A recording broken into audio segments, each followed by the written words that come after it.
Hello, people.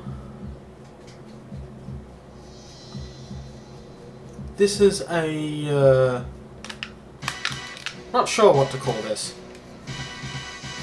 This is Goldeneye for the Nintendo 64. One of my favourite games of all time. Has it aged well?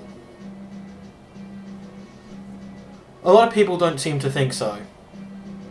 A lot of people think that this game has aged like a dinosaur, and that compared to today's modern shooters, it doesn't hold up very well. To be perfectly honest, the screensaver goes again.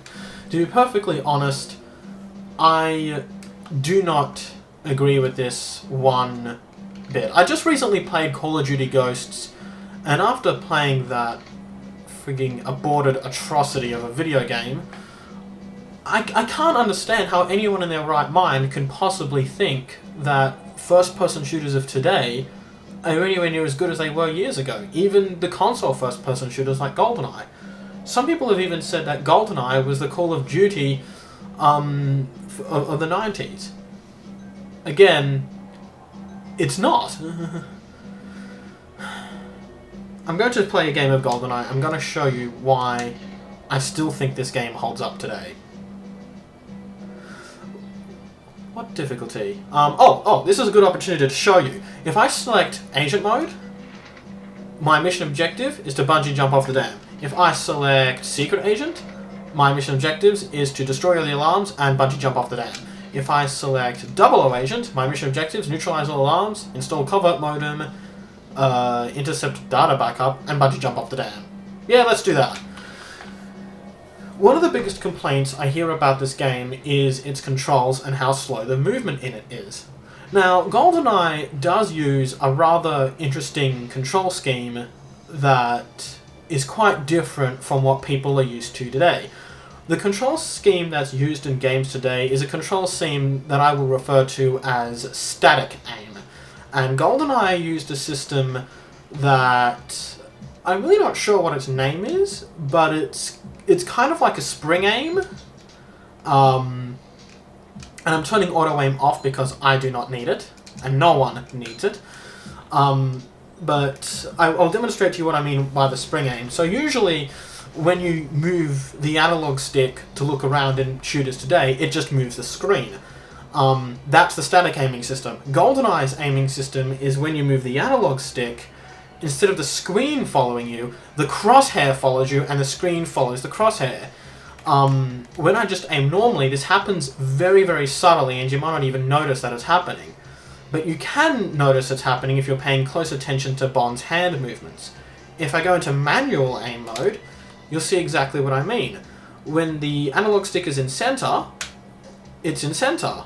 When the analog stick is to the right, it moves to the right. See? So it moves like this. This is an aiming system I absolutely adore in console first-person shooters, and I honestly do believe it's second only to keyboard and mouse. Many people tell me I am being nostalgic and stuck in the past when I compare Goldeneye to the likes of COD and Halo. But I've been thinking about this for years and years, and I just can't accept that. How is this game, worse than Call of Duty or Halo? How are those games better than this? A couple of things I need to point out first before I start playing the mission. If you notice anything unusual, like for example the textures on those rocks, this is because I'm using an emulator, which also smooths out the game's frame rate. You might not think this is a fair way to judge Goldeneye, but I think it's probably the fairest way to judge it. Goldeneye's horrid frame rate was more of the result of limitations of the N64 than the game itself, and it's just not fair to judge the game because the hardware couldn't keep up with it. So we're going to be playing this game on an emulator, and but because it is an emulator, there will be some unusual things. Now, the reason when it comes to this aiming system, it's one of those aiming systems that at first takes getting used to, but once you are used to it, or specifically once I got used to it, I could not go back. And when it comes to whether or not something is from the days of yore, from the 90s, when something is legitimately bad and aged, or whether it's just a case of not being used to it can be tricky to answer sometimes. But when it comes to Halo, what I don't understand is why would gamers force themselves to get used to something that they probably shouldn't, like Halo's aim assist, which, you know, forces control away from the player to aim at the enemies, like that magnetic crosshair, but they're not willing to give this another try. At the moment, I'm using the C buttons to move around, and my left thumb to look around. And the C buttons, like, people talk about how clunky the movement is, but I seem to be able to move just fine. I think the C button, there's nothing wrong with digital movement in a first-person shooter. PC gamers have been doing this for years. We use the keyboard to move around, the mouse to look around, and this is very similar to that. In fact, the analog stick on the Nintendo 64 controller was literally made from the components of a ball mouse. And the C buttons, to me, feel like using WASD. It's just a case of getting used to it. Interestingly though, if I play first-person shooters with a PlayStation control pad, I use the left analog stick to move around, and the right analog stick to look around. But when I play first-person shooters on the Nintendo 64, I use my left thumb on the analog stick to look around, and the C buttons to move around. And another interesting quirk is that when I play first-person shooters on the Nintendo 64, when I move the analog stick up, the character aims down. So when I put the stick up, I look down, and when I put the stick down, I look up. But when I play on a PlayStation controller, when I put the stick up, the character looks up. It's pretty interesting that, because I found myself, if I play first-person shooter on a PlayStation controller, you might think this would be jarring, but it's not. It's not jarring for me in the slightest. If I pick up a Nintendo 64 controller, I just instinctively expect the C buttons to move around, and I use my left thumb to look around, and when I use a PlayStation controller or an Xbox controller, I use my right thumb to look around. It's pretty... If I use a PlayStation controller with this Nintendo 64 emulator, I actually have to rig it so the right analog stick looks around in order to be able to play it properly. Oh, wait, before I pick up the guns I just shot out of this crate, this is an opportunity for me to show you something else I really want to show you. In Half-Life 2... Okay, now I'm comparing Goldeneye to Half-Life 2. I know this is going to sound ridiculous, but stick with me, I am going somewhere with this.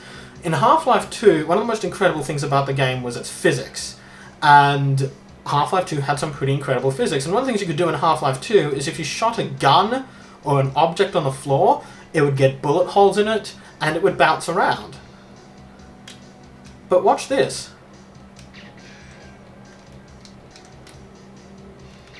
Oh great, now it's gone into the crate and you can't see the damn thing. Oh!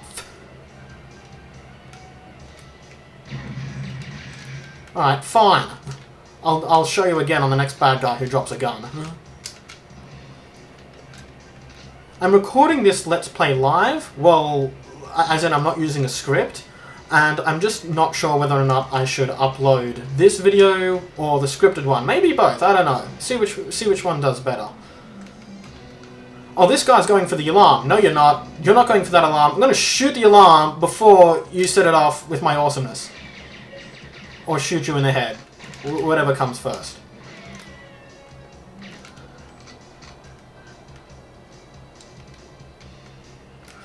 So... yeah, what the...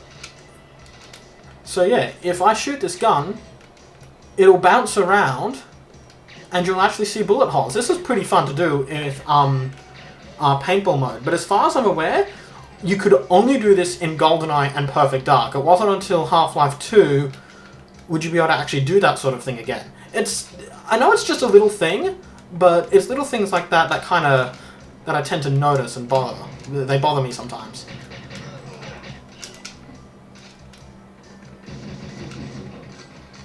Another cool thing about Goldeneye that I feel has aged really well is mission objectives. More often than not, you actually have to think about your mission objectives. Sometimes you'll actually have to read the briefing. This might kill the pace a little, but it's very good at making you stop and think about what it is you're going to do. So what I actually have to do here is place this covert modem onto this screen. Excellent.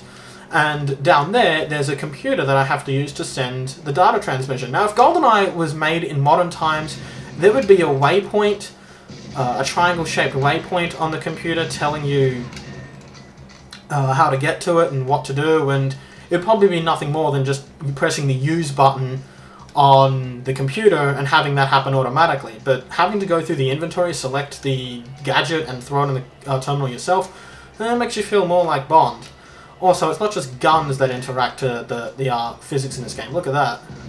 Another cool thing is that if you can do the same thing to armor as well. If you find a piece of armor on the ground, you can shoot it and damage it. And you can then pick up the partially damaged armor, which will give you partial protection. This works in multiplayer as well. It's a really nasty thing to do to your friends in multiplayer. For the moment, I'm just going to focus on the single player, and I might talk about the multiplayer in another video. I decided not to go down there, even though I have to, because I'm pretty certain that I'll get killed immediately if I do.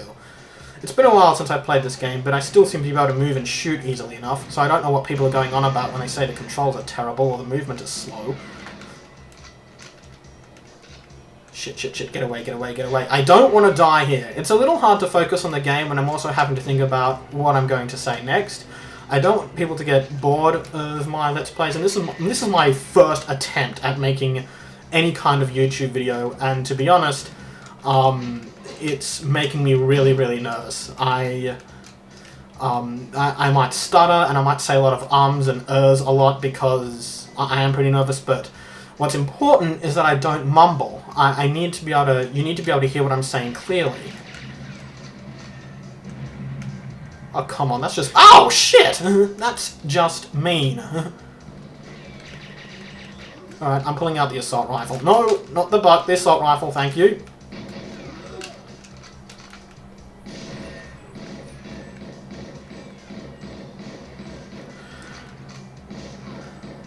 The main issue I have with modern games and the iron sight aiming over, say, the manual spring aim that Goldeneye has, is I find the iron sight aiming just a bit of an I win button. It zooms in on the target that's on any enemy or NPC that's in your vision. It then throttles the sensitivity of your mouse, making them easier to hit.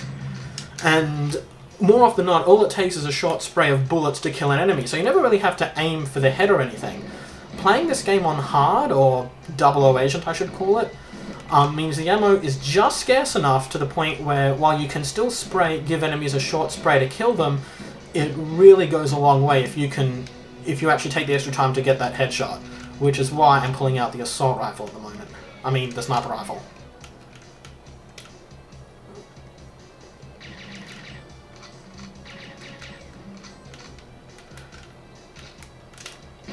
Because, I mean, well, yeah, like a few weeks ago, I played a bit of Call of Duty Ghosts, and I'm thinking of doing a video on that because, my god, what the hell happened between... How did we go from this to Ghosts? And how was Ghosts... Like, how can people like Call of Duty Ghosts, or any of the Call of Duty games? I mean, I can remember when Call of Duty 4 was out, and even Yahtzee, who does the Zero Punctuation videos, Benjamin Yahtzee, just praised the hell out of that game on his review, which is, you know, he's notorious for you know, ridiculing just about every game that's ever been made, but he gave Call of Duty 4 high praise. All I can say is it's really surreal and weird when someone like with Zero Punctuation, someone like Yahtzee, who just, you know, takes the piss out of every game he plays and ridicules and criticizes all of it. And every now and again he'll criticize a game that I've played and that I liked, like Mortal Kombat 9 for example, but it's really surreal when he praises a game that I loathe. When Call of Duty 4 came out and it was hugely popular and people wouldn't stop going on about the nuclear explosions in it and stuff, I hated it. Even back then I hated it so much, and for the same reasons I hate Call of Duty now. And I'm hoping to show, and when I talk about Goldeneye and why I think it's a vastly superior game and why it still holds up today, people just dismiss it as being nostalgic and me wearing nostalgia goggles. And maybe that's true, but I didn't get a Nintendo 64 until after the Xbox 360 was already a thing. I didn't get a Nintendo 64 after already owning an Xbox original and a PlayStation 2. I mean, I did play Goldeneye before playing Halo, but I never owned Goldeneye before I got Halo. I first played Halo on the PC and I thought it was pretty good. And I got an Xbox and then I got Halo for it because I thought, wow, Halo is pretty awesome, I might as well get that. And when I played it on the Xbox console, the first thing I noticed was the game's aim assist, which wrestled control from the player in order to help you shoot the enemies, and it drove me nuts, and I can't understand how anyone can get used to it. I'm just about to end this video, but before I do, there are 2 more things I want to show you. Actually, there are 3 more things I want to show you, but I'll get to them really quickly. Did you know in GoldenEye on the N64 you can technically adjust the horizontal field of view? It's the only console game that lets you do it. I'm dead serious. Watch.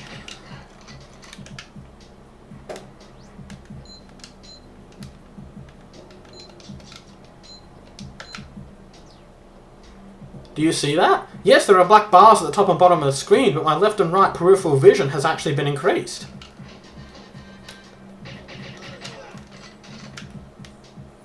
But I actually prefer a full screen with a 90s FOV, thank you very much.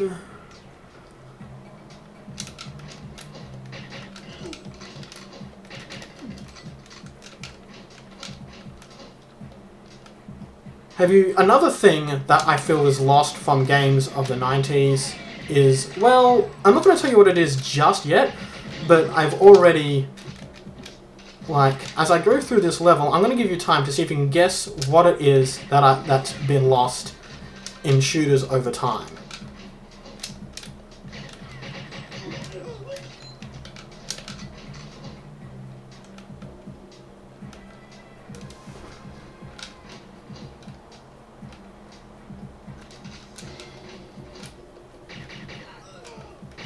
Figured out what it is yet? Well,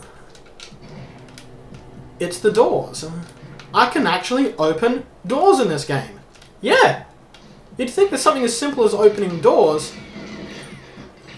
I am not doing well. Maybe it's because I'm doing a recording. You'd think that something as simple as opening doors would be common sense in a modern shooter today. But no, if this were a Call of Duty game or a modern FPS, only the doors that are supposed to open would open. There would be no point in exploring anything. And if this were a Call of Duty or a Call of Duty or Battlefield single-player game, then the doors wouldn't open unless an NPC comes to breach it for you. Medal of Honor, door fighter. I love Miracle of Sound. Seriously, do a YouTube search on Medal of Honor door fighter and you'll see what I mean.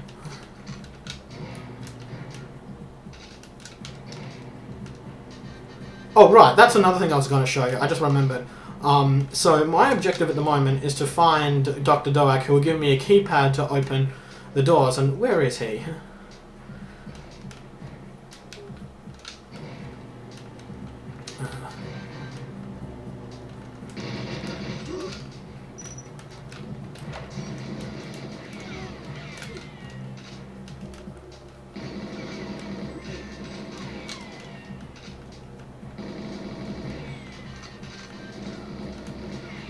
Maybe he isn't here. Please be in here, Dr. Dark. I'm trying to show a point. I'm not sure it is. Oh, yeah. One thing about the level design in the game is that the game designers basically put the idea of designing a level in this game came from the idea of just designing a cool environment that the player would go through, and then, you know, player placement and objectives and the contextual objectives in the level were a second thought, and I am surrounded and probably going to die. And that leads to some really interesting level design. Oh, I should also mention, now that I think of it, Dome Candy Games. He made an excellent 2-part review of this game on YouTube. I thoroughly enjoyed it, and I think it's probably one of the best reviews, if not the best video review of this game I've seen thus far. And I'll be posting a link to his video review in the description below. Please check it out. It's an excellent review, and I think just strengthens the case that I'm trying to make here. Come on, where are you?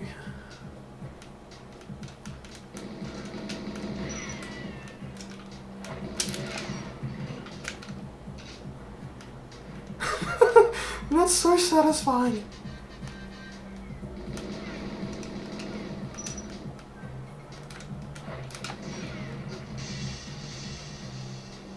Oh, there he is. Okay, so my mission objective is to get the control pad from Dr. Doak.